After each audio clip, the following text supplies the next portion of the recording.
Hi there, this is the second video in a series of colored pencil tips and techniques. Today the focus is on tracing out your image and where to start with your drawing. Last week I talked about picking out a reference image to work from. One thing I forgot to mention was when choosing the reference image, make sure you have the colors to create the image, or be sure you can blend those colors from your set. Today's tip will show you how to trace your reference photo using your monitor. You simply need to affix the paper to the screen using Scotch tape. I've read that some people believe applying any sort of tape to your monitor may or will damage it. Please keep in mind, I'm not overly worried about my monitor. It's quite a few years old, and if I mess it up, I'll just get another one and I'll use this one strictly for tracing. Once you have your paper attached, turn off the lights. Using a 5H or 6H pencil, lightly trace out all of the main features: the body, the eyes, nose, and ears. Press as light as you can. Be sure not to damage the tooth of the paper. I find this is the easiest method to trace your reference image, since you don't need tracing or transfer paper, and it's very quick. It also works on up to 140-pound watercolor paper.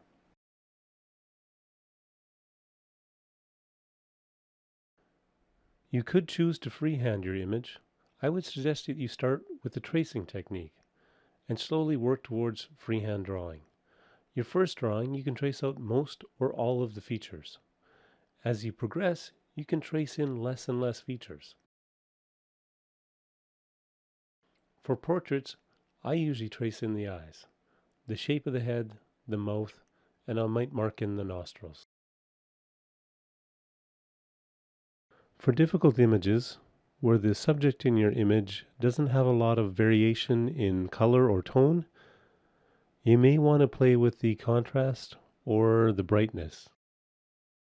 So I'll adjust the brightness and the contrast to try and identify my areas of interest that I want to trace out.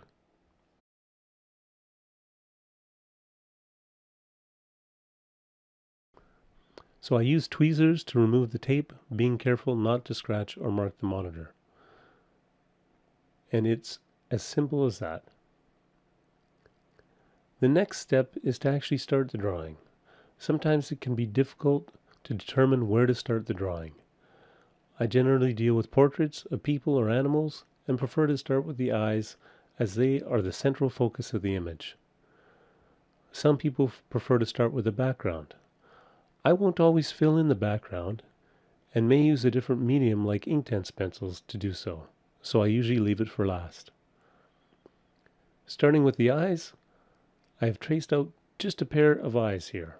The actor has gray eyes, so to start I outline the eyes in a very light gray. I then add a single layer of black for the pupil, making sure to keep white areas where the light may be reflected. I then focus on the iris, applying background tones which are brown, yellow, blue, and gray. I repeat this process, layering the colors until I get the right patterns of colors for the iris. Once I am generally happy with the iris, I will focus on other parts of the eye. I continue to add colors to the upper and lower eyelid, and the inner and outer canthus. I'm working with a new set of colored pencils, these being the Faber-Castell Polychromos set of 60. So this drawing is more an experimentation with these pencils to see how they would blend and determine what colors I need to mix to get some nice skin tones. There is a medium flesh color which, on first impression, seems a bit dark. However, I find if you blend it with burnt ochre for darker regions and add a little cream or white for lighter patches, it does represent skin tones quite nicely. Now normally you're not going to do a portrait with eyes this big, unless it is an extreme close-up. Extreme close-ups are images in film or photography where they've cut out the facial features and focused on extreme details like the eyes or the lips. But this type of drawing is a good exercise to practice the eyes prior to doing your close-up or medium close-up drawing. Once the skin tones around the eyes look correct, I will draw in the eyelashes. Be sure to add in any shadows produced by the lashes. If you're trying to achieve realism, your drawing needs to be accurate enough that people familiar with the image will immediately recognize it. Therefore, if you're doing a portrait of a child, you need to make sure you have the details that the parents would identify with: birthmarks, freckles, or a sinister smile. This is especially important with animals. You need to make sure you've matched the patterns of their coats. Because I'm right-handed, I'll always start on the left eye first, and then move my way to the right. This prevents me from smudging the image. Normally I will use a piece of paper under my hand to prevent any smudging, but I wanted to see if this would be a problem with the polychromos pencils. They do appear to smudge less than the Prismacolor pencils. However, I did notice a small amount of discoloration above and below the right eye on the final product. As I was just experimenting a bit with this image, I wasn't originally going to add in the eyebrows, but I thought that the eyebrows would make the final result a little more complete. The eyebrows, however, do not match the actor's eyebrows very well. When I am finished putting down my skin tones, I usually go back and lighten up areas that need it, using either white or cream. To darken skin tones, I may add more medium flesh, applying a bit more pressure, or add light or dark brown colors depending on the shade I'm trying to achieve.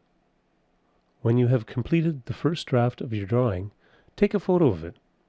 Load it into your computer and compare it side by side to the reference image. Look for variations in shading. Check to see if the eyes are dark enough.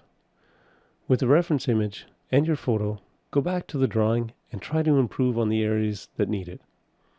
For experimenting and practicing, I opt to not apply much pressure to final layers. I typically won't burnish either. This will result in a grainy look to the final image, but it does save me on the pencils, and it does give me a general idea of how the colors blend together.